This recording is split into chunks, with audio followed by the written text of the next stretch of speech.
Olá, professores! Sejam todos bem-vindos para mais uma formação. Eu sou o PCNP David, do componente de artes. Olha só, nossa proposta formativa de hoje é sobre educação especial. Teremos, então, hoje a participação da PCNP Michele Martins. Vamos para uma breve descrição? Olha só. Ela foi diretora de escola por 10 anos, também atuou como AEE por 18 anos na diretoria de ensino de Marília, referência na área de educação especial. Professora de pós-graduação na USC desde 2012, especialista nas seguintes áreas da educação especial. Olha só as áreas que ela tem especialidade: em deficiência visual e auditiva, deficiência intelectual e síndromes, deficiência física e múltiplas, transtorno global de desenvolvimento, transtorno do espectro autista, estimulação global e precoce. Também dificuldades de aprendizagem, superdotados, talentosos, educação hospitalar, pedagogia hospitalar, psicopedagogia institucional e clínica, neuropsicopedagoga. Hoje ela está como PCNP da diretoria de ensino. Que privilégio, né, para nós da diretoria de ensino. Vamos então trabalhar com a Michele, que será responsável pela formação de hoje. Vamos lá? Bom dia, professores. É um prazer enorme estar com vocês aqui mais uma vez, tá bom? E nesse primeiro ATPC, nós vamos ter várias sequências de ATPCs nesses dias. E nesse primeiro ATPC, nós vamos falar um pouquinho do sistema educacional especializado dentro da rede regular de ensino, tá bom? Da nossa rede estadual, tá bom? Bom, e o que sistema é esse que garante aos nossos alunos, público-alvo da educação especial, a trabalharmos com eles de maneira efetiva e que realmente façam com que eles aprendam? Quais legislações, quais fundamentações nós temos para que esse trabalho realmente aconteça? Nós vamos ter aqui a resolução 68, nós vamos ter a instrução 14 de 2015, nós vamos ter a resolução 8 para interlocutor de Libras, nós vamos ter também a resolução 25 que fala do atendimento domiciliar e nós vamos ter a 71 desde 2016 falando desse público-alvo, tá bom?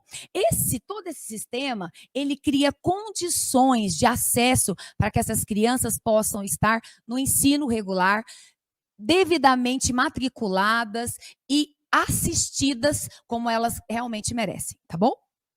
Bom, e quem são esses alunos público-alvo da educação especial?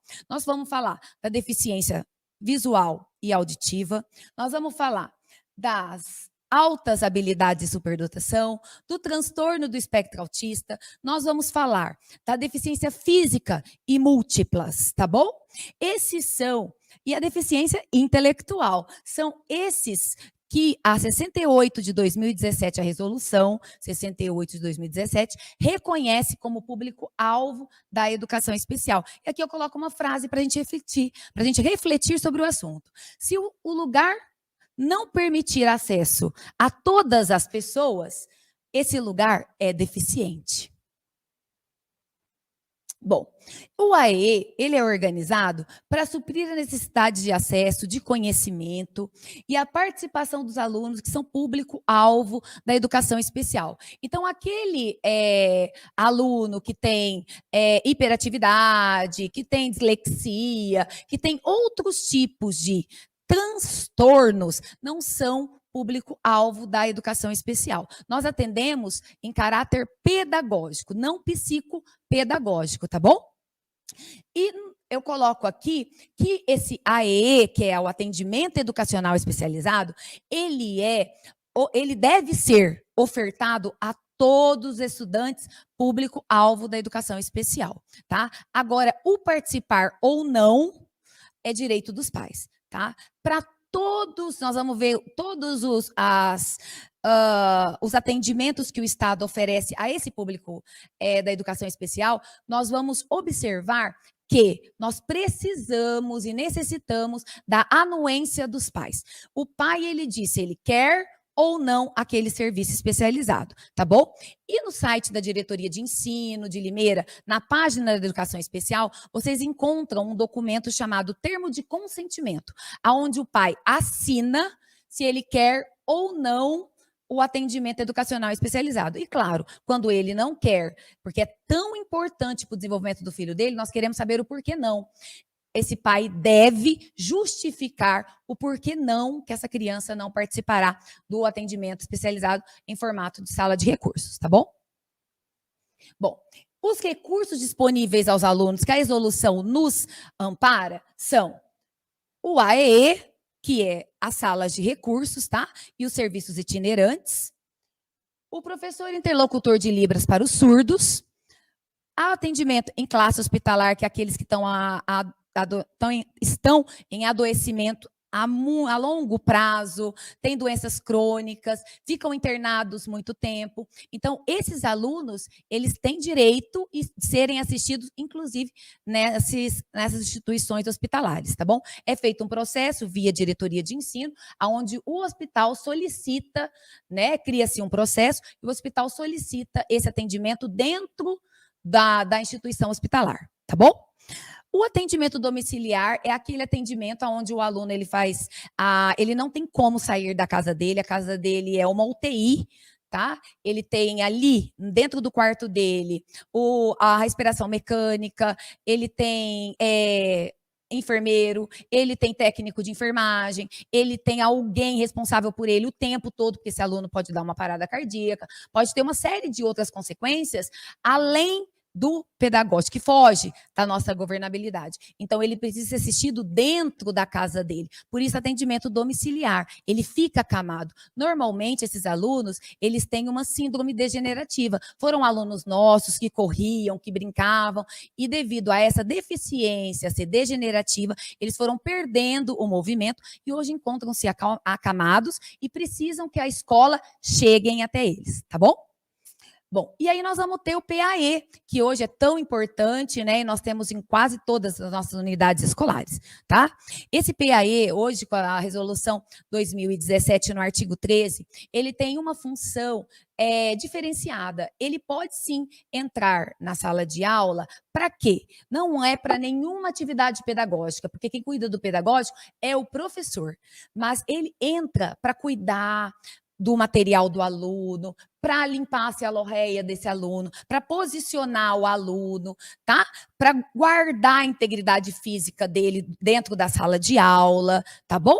E assim, cada caso, quando é enviado o processo para a diretoria de ensino, nós analisamos e vemos a condição de qual PAE ir, quantos PAEs irem para aquela instituição, tá bom?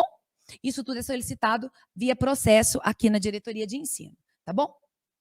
Aqui eu vou mostrar para vocês o modelo de termo de saída desses professores. Quando eu falo de AEE, que é sala de recursos, a gente formalizou um documento para que os professores das salas de recursos, eles tenham a ponte com o professor do ensino regular.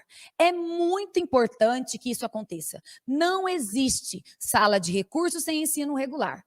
Tá? Porque o aluno tem que estar matriculado numa sala do ensino regular para estar frequentando a sala de recursos. Então, esses professores do AEE, da sala de recursos, eles recebem o aluno de vocês, eles fazem as avaliações, todos os anexos necessários para conhecer o aluno de vocês e quando o coordenador achar necessário, ele pode solicitar a visita desse professor e durante um ATPC ou uma reunião de equipe, que o coordenador, o diretor achar necessário, esse professor, ele vai até a escola e orienta sobre cada um desses alunos, tá bom? Ele não vai dar uma palestra, ele não vai falar de vias gerais, como eu estou falando aqui, ele vai falar especificamente do seu aluno, como que o José aprende, como que ele não aprende, tá?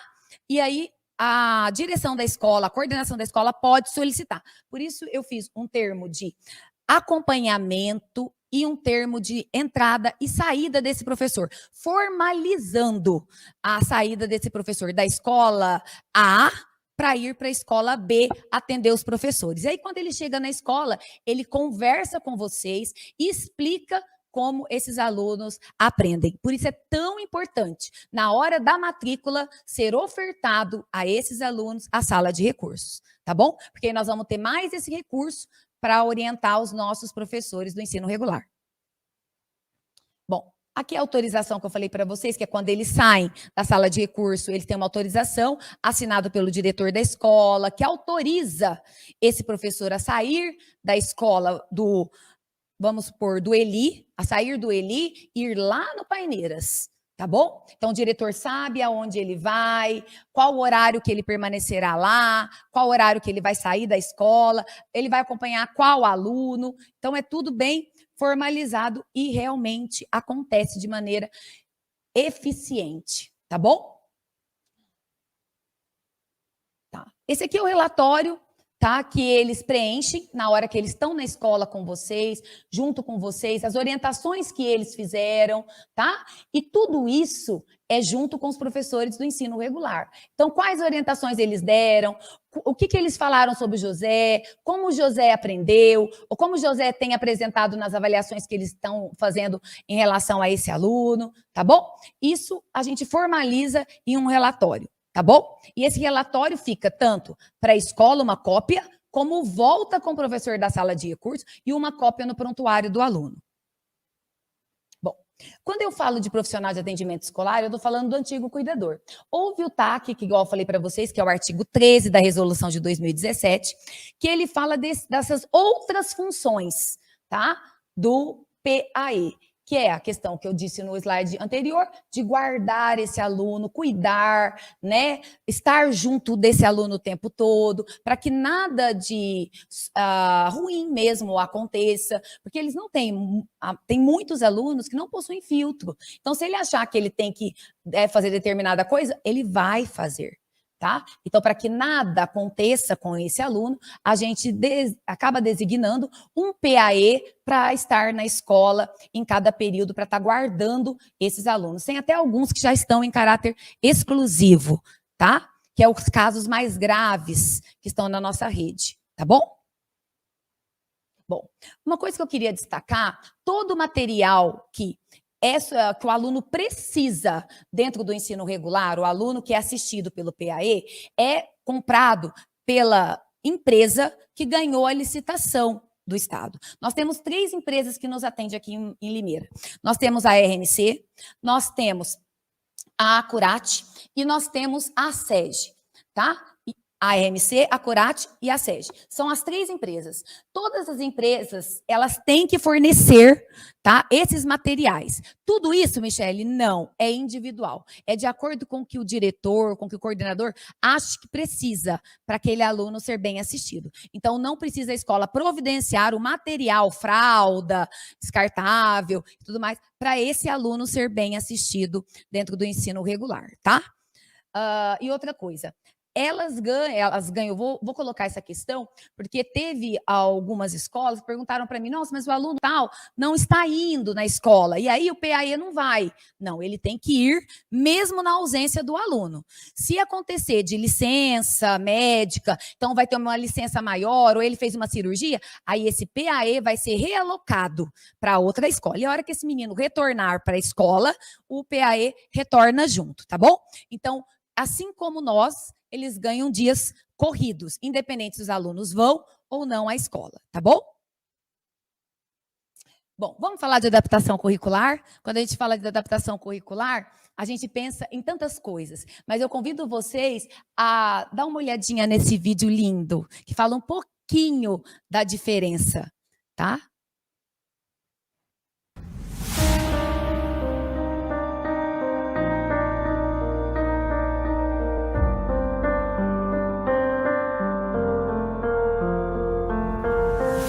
Já pensou se você tivesse que fechar os olhos? O que você enxergaria? Já imaginou se precisasse ficar calado? O que diria? E se não pudesse andar? Aonde iria?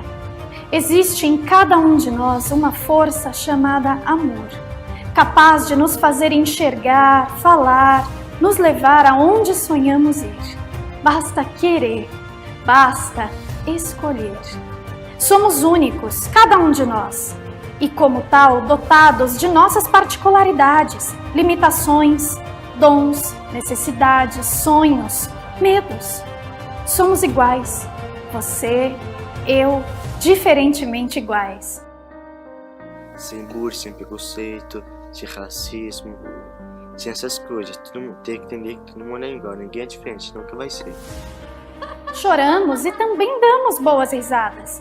Somos pensativos e também muito comunicativos. Somos recheados de planos, metas que buscamos dia após dia. Somos por dentro e por fora. Nem sempre se enxerga a luz do dia ao sair de casa pela manhã.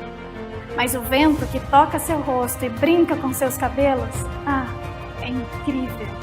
Existe sempre um modo melhor de enxergar a vida. Se você ainda não enxergou, é porque não fechou os olhos. Experimente. Ok. Lindo, né? Somos todos, né? Somos todos iguais. É isso que a mensagem vem trazer para nós, né? Com um potencial gigantesco, né? Esse personagem, né? Essa pessoa descreveu de maneira linda o que é a diferença. Vamos lá. Peraí que eu perdi o meu... Vou mudar o slide aqui. Vamos lá.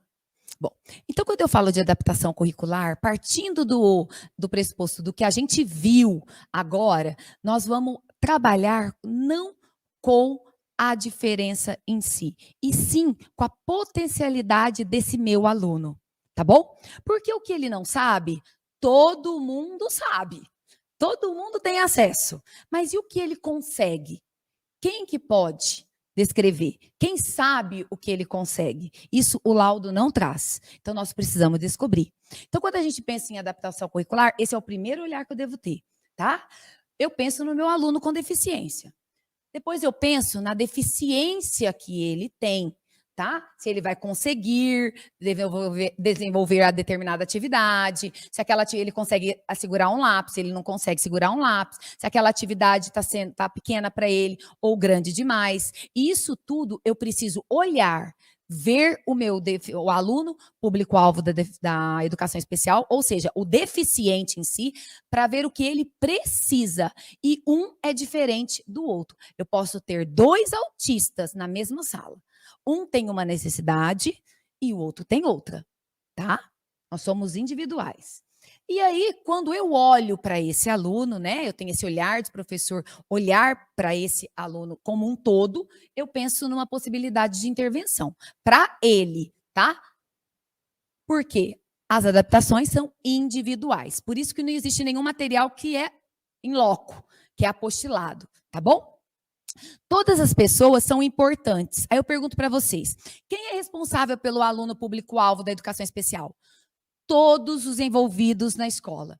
Não é só o PAE, não é só a sala de recursos, não são as intérpretes de Libras, não são só. Nós somos todos responsáveis pelo aluno público-alvo da educação especial, tá? Aí eu coloquei aluno, escola, família, professores, equipe gestora, coordenação, funcionário, os professores especializados, os recursos extracurriculares, que muitos deles fazem clínica, tem terapias extras fora do estado, tá bom? A adaptação curricular, quando eu pensar em adaptar algo, eu tenho que pensar nesses materiais. Nesses materiais, não existem outros. Eu posso adaptar o que está aqui dentro, mas eu não posso criar algo fora do que está dentro do material proposto pelo Estado de São Paulo, tá bom? Então, a adaptação curricular está dentro do currículo, não são atividades soltas. Isso tanto para as professoras auxiliares, quanto para os professores regulares que estão no ensino regular, trabalhando com as diferentes disciplinas, português, matemática, história, geografia, ciências, química, física e biologia, tá bom? Vamos lá. Então, quando eu penso nesse aluno, é um quebra-cabeça, porque ele tem que entender toda essa linguagem, todos esses componentes dentro de uma estrutura só. Então, ele precisa de arranjos. Aí que vem as adaptações e as intervenções de vocês como professores, tá bom? E quando eu penso em currículo, eu tenho que modificar tudo? Não. Às vezes eu vou modificar a flexibilização da atividade, o tempo da atividade, o modo da atividade, ou vou modificar o objetivo daquela atividade. Não tem necessidade de mudar toda a atividade em si. Porque às vezes eu mudando simplesmente o objetivo da atividade, eu consigo atingir aquele aluno. Eu consigo com que ele faça. Eu mudando uma letra, eu consigo com que ele faça. Então, por isso, chama a atenção de vocês para o olhar para o deficiente, para ver o que ele precisa. E sempre, uma dica, perguntar para ele, olha, tá bom assim? Essa letra tá boa? O que você acha? Olha, essa escrita aqui tá pequena? Tá grande? Fica melhor aqui? Fica melhor embaixo? Fica melhor de lado? Fica melhor assim? Quer dizer, conversar com o deficiente. Ele sabe, com certeza, o que é melhor para ele, tá? E aí eu tenho que refletir. O que é funcional para o meu aluno, tá? O que ele precisa aprender dentro daquela disciplina que eu estou trabalhando? Ele não vai conseguir tudo, mas a parte mais importante, você como especialista da área, você pode selecionar. Então, a turma vai trabalhar com 10 atividades dentro de um tema específico. Você vai selecionar uma mais importante e vai adaptar aquela atividade para que ele faça, tá bom? Dentro do currículo do Estado de São Paulo, dentro daquele material anterior que eu mostrei, tá bom? E aqui eu coloco os tipos de adaptações, né? Que são de materiais, são utilização de outros recursos, que às vezes é um recurso, é a cadeira, é a mesa, é o lápis, tá? É a folha, às vezes a folha é muito fininha, eu preciso de um papel mais grosso, tá bom? Mudança na organização, às vezes eu trago meu aluno mais para frente, ou mais para o fundo, ou mais para o lado, ou próximo da minha mesa, para que eu possa acompanhar. São alguns elementos de uso que vocês podem mudar, tá bom? E as adaptações curriculares básicas, que eu posso mudar o objetivo, que eu falei agora atrás, conteúdo, a metodologia, a atividade e a avaliação. Eu posso mudar tudo, como eu posso mudar um ou outro, tá bom?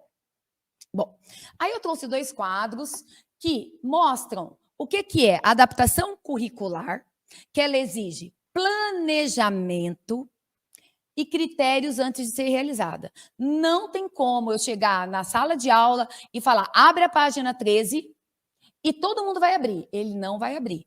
E se ele tiver com PAE que abra para ele ali aquele material, mesmo assim, ele às vezes vai estar numa linguagem que ele não entenda, porque nós vamos ver que depois as ordens têm que ser diretas e as atividades devem ser diretas para ele, né? Não tem que estar de forma indireta e normalmente na série que eles frequentam, as atividades já estão em outro nível. Então, eu preciso planejar, tá? E a adaptação curricular, ela deve partir do currículo, já falei isso. E as expectativas de aprendizagem, das habilidades, competências previstas para os alunos. Então, quer dizer, eu tenho uma competência, eu tenho uma habilidade a ser atingida, mas eu devo pensar no que aquilo vai de encontro com a necessidade do meu aluno, daquela atividade que eu preparei exclusivamente para ele, tá bom? As atividades diversificadas, elas são nem sempre parte de um olhar para o currículo, muitas vezes sem contexto, é tirada de internet. Elas são aleatórias. Eu acho que agora ele está alfabetizando, então vou pegar lá o A, o B, o C, e ele completa com A, B, C, D, E. Não é significativa, quer dizer, não traz nenhum significado para o aluno. Com certeza ele vai esquecer na hora que ele sair da aula com você. E diferente dos temas e conteúdos trabalhados em sala de aula. Então, o aluno, ele percebe isso. Ele sabe que você está fazendo uma atividade, que ele está fazendo uma atividade completamente diferente da sala. E muitos deles, quando entendem, eles não querem fazer. Aí, quando eu vou verificar, eu vejo que não é a atividade que a turma está realizando. E no segundo TPC, eu vou mostrar para vocês atividades dentro de física, química, biologia, atividades possíveis, que está dentro do caderno, mas que nós vamos adaptar para a necessidade desse aluno nosso, tá? Possibilidades de intervenção. Aqui eu vou falar de modo geral, tá? normalmente dá certo com todos, tá? Tamanho da letra e formato da letra que o aluno identifica. Então, se a letra está pequena, se a letra está grande, se é melhor a letra maiúscula, pergunta para ele, assim está melhor, a letra maiúscula, a bastão maiúscula é mais fácil para você, olha aqui, assim está mais fácil, assim está mais difícil. Quer dizer, converse com seu aluno, tá? Tempo maior para atividade. Então, quer dizer, se eu vou dar uma atividade para ele, mesmo que a turma já tenha desenvolvido 5, 6, 7, mas o tempo dele é diferenciado. Tentar diferentes formas de leitura, tá? Uma leitura silenciosa, leitura do professor, leitura feita por outro aluno, tá bom? Tem alunos que se sentem satisfeitos em poder ajudar. Então, assim, aproveite esse perfil desse aluno, né? Aí eu falo também da ajuda do colega, que eu falo que ele tem dom para ajudar. Ontem eu recebi um vídeo de uma escola me mostrando uma eletiva em Libras. E os alunos todos participando, inclusive com esse surdo. Olha que legal, né? Quer dizer, toda a escola participando e toda a escola vivenciando algo que a princípio era só de um. Agora, todos veem a necessidade de aprender para comunicar com ele e para comunicar com outros. Isso realmente é estar incluindo, né? As atividades devem ser ofertadas em menor quantidade dos demais, sempre. Observar se o aluno tem lentidão para executar, no caso da deficiência física, no caso do TEA, no caso da deficiência intelectual, eles vão ter mais lentidão para executar a atividade, tá? Ordens curtas e diretas. Então, primeiro, entra na sala, bom dia a todos, bom dia. Abram o caderno, tire o lápis, a borracha. Então, assim, ordens curtas e diretas. Oi, gente, tudo bem? Pega. Ele já se perdeu completamente, ele não sabe nem o que está acontecendo, tá bom? Então, ele precisa dessa orientação sua e desse cuidado seu como professor, tá bom? Nós temos diferentes formas de avaliar. O oral, o escrito, o desenho, tá bom? Podem ser criativos, porque nessas formas de avaliar, porque vocês sabem os alunos que vocês têm dentro da sala de aula. E aquilo que eu falei, não tem como dar uma dica aqui geral, né? Nós estamos falando do José, do Joaquim, então vocês conhecem esses alunos. Então vocês sabem melhor do que ninguém de que forma que ele pode te dar a resposta da avaliação que você precisa, tá bom? Observar se consegue ler e entender o que lê. Então, textos curtos, diretos, às vezes um parágrafo, uma frase, tirado do próprio texto que é dado para os alunos, tá bom? A atividade impressa facilita muito. Não tem como eles copiarem da lousa. Nem deficiente visual, nem o deficiente intelectual, nenhum dos deficientes, nenhum da área da deficiência, nenhum público-alvo da educação especial tem como ficar copiando da lousa. Eles se perdem, tá? Então, para eles, precisa ser preparado a atividade previamente. Sempre que for possível, situá-lo do assunto, de acordo com o contexto vivido, tá? De acordo com o entendimento dele. Oferecer apoio caso o aluno não entenda o que está sendo solicitado. Sempre que possível, use questões de múltipla escolha. Então, sim, não. Eu tenho lá um escrito, mas embaixo eu tenho 2 sentenças para ele responder, tá? Usar diferentes formas de registros. Escrito, desenho, palavras impressas, alfabeto móvel, textos em tiras e etc. Porque às vezes ele não consegue escrever, mas ele consegue montar, tá bom? O que ele quer expressar, o que ele precisa expressar. O uso da calculadora como recurso. Se ele já aprendeu a multiplicar e a dividir, e ele já aprendeu a contar e tudo mais, por que não entregar a calculadora na mão dele para ele poder fazer mais rápido esse cálculo? E ensiná-lo a usar, tá bom? Marcar o que é mais importante no caderno do aluno. Então, aquelas canetas de marcar texto, sempre orientando, olha, esse é o mais importante, eu quero que você saiba, que você entenda, tá? E aí, eu chamo a atenção de vocês para as cores das flores. São flores lindíssimas, uma diferente da outra. tá bom? Nós não somos diferentes, nós somos todos iguais, com diferenças individuais. Então, eu chamo agora vocês, eu convido vocês a ver esse vídeo, né? E a refletir sobre o que foi esta lição, essa orientação do professor para um aluno com deficiência visual.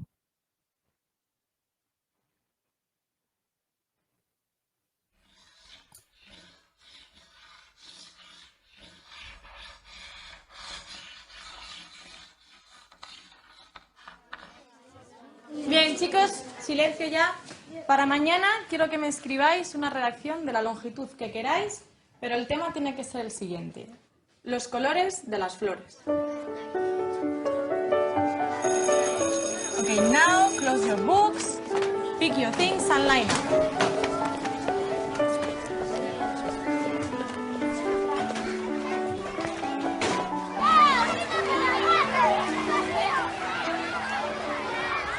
Diego, ¿cómo vas a hacer la redacción? No sé, me pondré a investigar, supongo. Mira, Diego, las margaritas son amarillas, las rosas son rojas, las violetas son violetas. Javier, empieza la lectura. Con 10 cañones por banda, viento en popa toda vela, no corta el mar sino vuela, un velero bergantín. ¿Quién quiere seguir leyendo? Alex. Mira, Diego, creo que lo mejor es que hagas la redacción tú mismo. Estoy segurísima de que algo se te va a ocurrir. No. Color.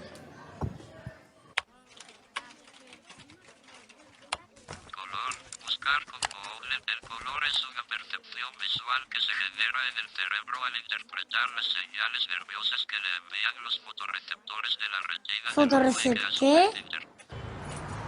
Los colores de las flores, ¿eh? Pues a ver cómo sales de esta. Y entonces el caracol y el pajarito se pusieron a discutir quién se quedaba con la flor. Y el pajarito A ver, le dijo... mamá, repíteme esa parte.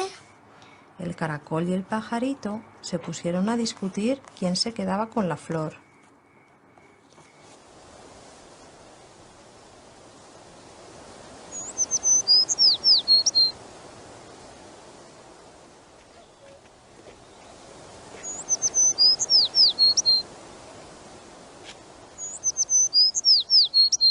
Venga, mamá, corre, que tengo una idea. Escucha, Diego. El color es una percepción visual que se genera en los fotorreceptores.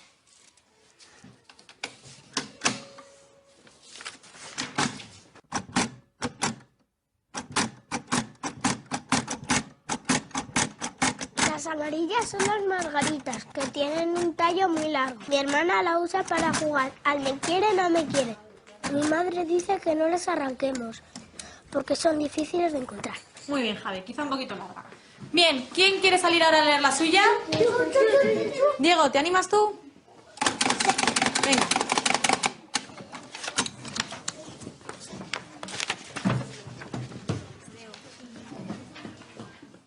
Las flores son de color pajarito y hay muchos colores de flores. Por eso hay tantos pajaritos, porque hay un pajarito para que cada flor tenga su color.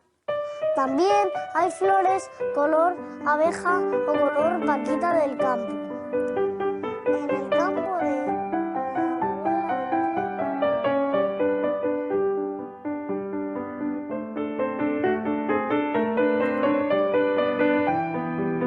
Professores, existem muitas cores de flores.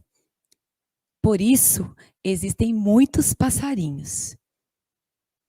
Quais cores das flores ou quais a cor das flores tem para você? Quais flores tem para você? Que cor a flor tem para você?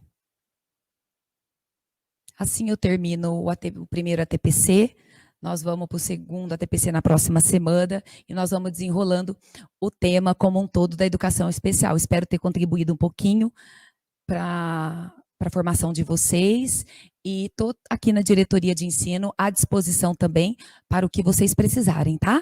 Um beijo no coração de vocês.